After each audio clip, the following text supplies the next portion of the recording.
به نام خالق هستی، انسان در جستجوی معنا، لگوتراپی به عنوان یک روش.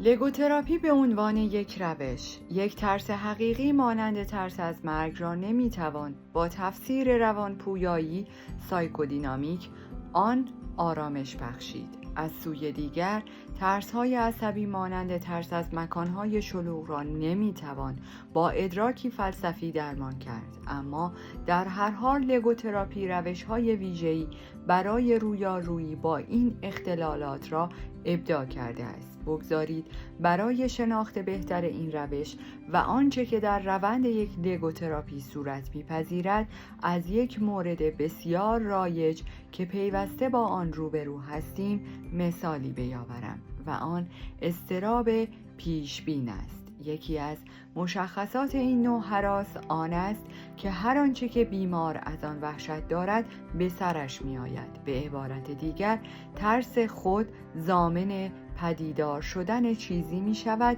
که بیمار به شدت از وقوع آن وحشت داشته است.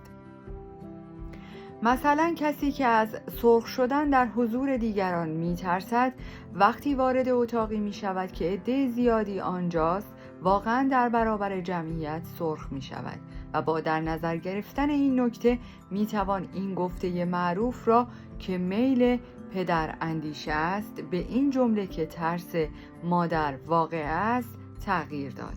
مسخره است که گرچه ترس و هراس باعث می شود که از چیزی که می ترسیم به سرمان بیاید، ولی قصد و فشار زیاد می شود آنچه که می خواهیم بشود صورت نپذیرد و این قصد قوی که من آن را قصد مفرط نامیده ام به ویژه در مورد نوروزهای جنسی به خوبی مشاهده می گردد. هرقدر فرد می خواهد و سعی می کند که قدرت و توان جنسی خود را نشان بدهد و یا زنی می کوشد که اوج لذت جنسی را تجربه کند کمتر موفق می شود. لذت باید محصول باشد نه هدف و چون هدف قرار گرفت بی ارزش و از بین رفته است. علاوه بر قصد مفرط که در بالا توضیح داده شد، توجه مفرط و یا واکنش مفرط نیز میتوان بیماریزا باشد و موجب اختلال گردد. گزارش کلینیکی زیر مؤید و روشنگر مقصود من است. خانم جوانی به من مراجعه کرد که از سرد مزاجی مینالد. شرح حال زندگی او نشان داد که در کودکی پدرش به او تجاوز کرده بود. روشن بود که این تجربه تلخ به خودی خود موجب حالت عصبی او نبوده، بلکه اثر ثانوی مطالعه کتاب روان تحلیلی بود که در او این وحشت را ایجاد کرده بود که روزی سرانجام اثرات و عوارض این تجربه تلخ به سراغش خواهد آمد. این اضطراب پیشبین و نگرانی باعث شده بود که هم قصد مفرط به زن بودن و هم انجام وظایف زنانگی خیش داشته باشد و توجه افراطی به خود و نه به همسر. در نتیجه این قصد و توجیه مفرط بود که بیمار دچار ناتوانی جنسی و سرد مزاجی شده و نمیتوانست اوج لذت جنسی را تجربه کند. قصد و هدف او رسیدن به اوج لذت جنسی بود و نه تسلیم بودن شرط و صمیمانه او به همسر.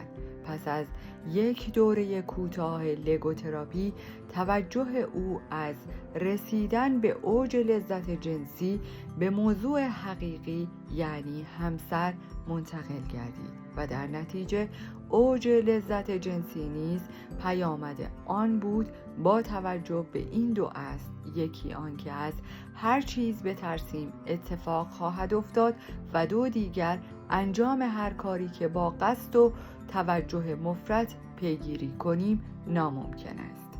لگوتراپی تکنیک خود را بر اصلی که آن را قصد متضاد نامیده است استوار گردانید. در این روش از بیمار مبتلا به ترس و دلهره خواسته می شود حتی برای یک لحظه هم که شده وقوع آنچه را که به شدت از آن بیم دارد با قصد مفرط بخواهیم. الان که تا اینجا با من همراه شدی، منو لایک کن برای انرژی بیشتر، کانال رو با دوستانت به اشتراک بذار و نظرات ارزشمندت رو در مورد کتاب‌هایی که شنیدی برای من توی قسمت کامنت ها لطفاً بنویس. بگذارید موردی را یادآور شوم. پزشک جوانی به من مراجعه کرد و اذعان داشت که از عرق کردن به شدت بدش می آید و هراس دارد. این ترس و دلهره باعث شده بود که فوق‌العاده عرق کند. هر وقت این اندیشه که ممکن است عرق کند نگرانش می کرد و حتما عرق می کرد. ترس و ناراحتی در او شدت می گرفت. برای اینکه دور تسلسل شکسته شود به او پیشنهاد کردم هر وقت که احساس می کند دارد عرق می کند و هراس ظاهر می شود به جای شرمندگی از اطرافیان بخواهد که تماشا کنند او چقدر عرق می ریزد. هفته بعد به من مراجعه کرد و گفت در هفته‌ای که گذشت او هر بار که فردی را ملاقات می کرد و ترس و هراس عرق کردن در او برانگیخته می شد با خود می گفته است اگر تا کنون تنها 1/4 لیتر عرق می کردم این بار باید 10 برابر آن عرق بریزم. این تصمیم و قصد متضاد موجب شده بود که پس از 4 سال رنج بردن از این اضطراب پیشبین با یک جلسه مشاوره اضطراب او درمان شده و از این رنج رهایی یابد.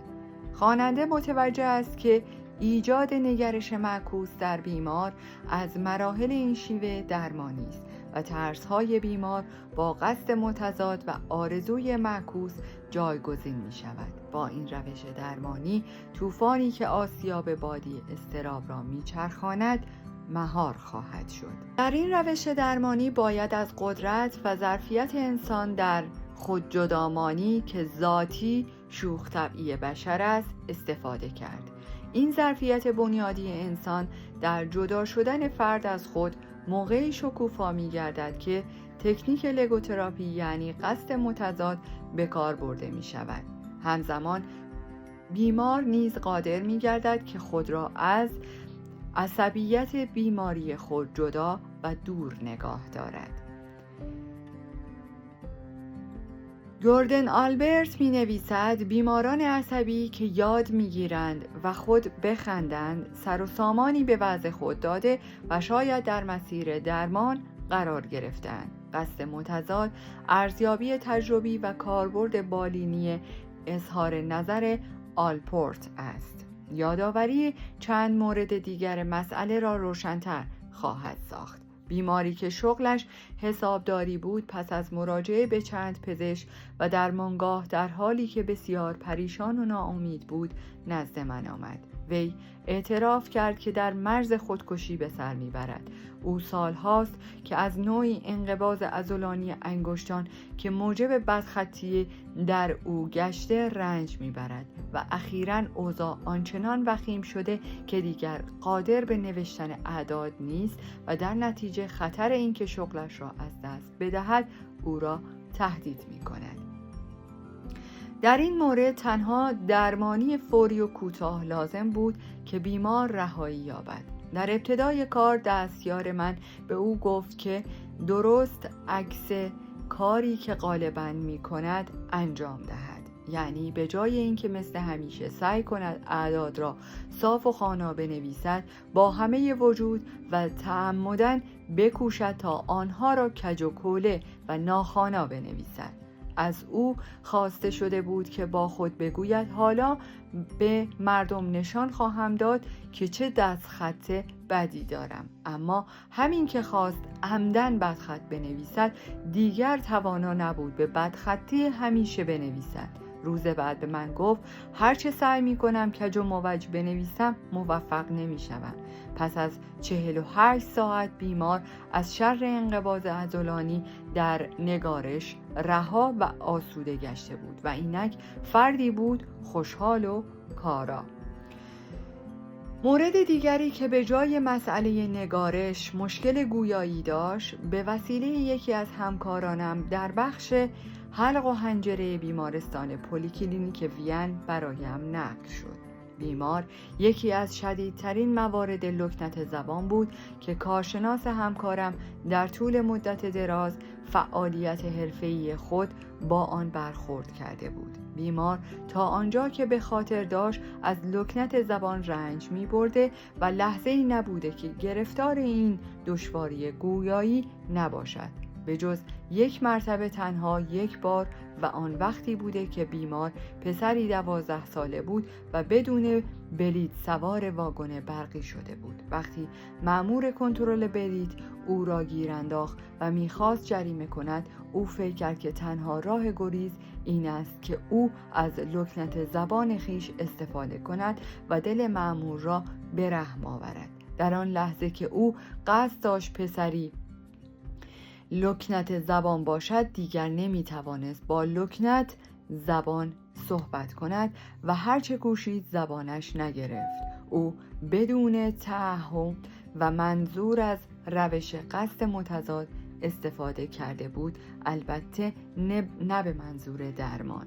گفتن این موردها نباید سبب شود که ما چنین تصور کنیم که قصد متضاد تنها در موارد اختلالات تک علامتی نتیجه بخش است، زیرا همکاران من در درمانگاه وین از این روش و تکنیک در درمان اختلالاتی نظیر نوروز وسواسی که بسیار شدید و بسیار کهنه و با سابقه نیز بوده است استفاده کرده و نتیجه گرفتند. به عنوان نمونه به زنی 65 ساله اشاره می کنم که درست مدت 60 سال گرفتار وسواس شدید شستشو بود و این بیماری به قدری جدی بود که من ابتدا تصور کردم تنها راه درمان جراحی لوبوتومی خواهد بود، ولی دستیار من درمان با لگوتراپی را آغاز نمود و شیوه قصد متضاد را به کار گرفت.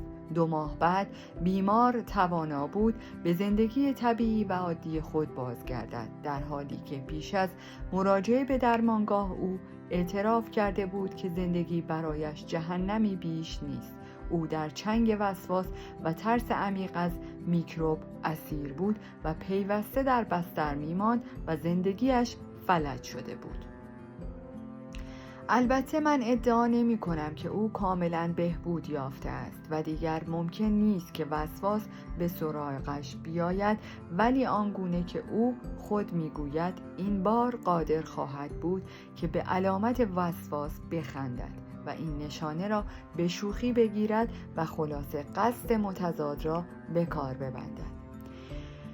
قصد متضاد را در درمان بیخوابی نیز میتوان به کار برد. ترس و نگرانی از بیخوابی نتیجه میل مفرط به خواب میگردد و همین میل مفرط خود موجب بیخوابی میشود. برای چیره شدن بر چنین ترس و هراس من به بیمار توصیه میکنم که سعی نکند که بخوابد، بلکه کوشش کند تا آنجا که ممکن است بیدار بماند. به عبارت دیگر، قصد مفرط خواب رفتن که ناشی از اضطراب پیشبین و ترس از عدم موفقیت در این خواسته است، باید با قصد متضاد یعنی تصمیم به نخوابیدن جابجا شود که در نتیجه طولی نخواهد کشید که بیمار به خواب خواهد رفت.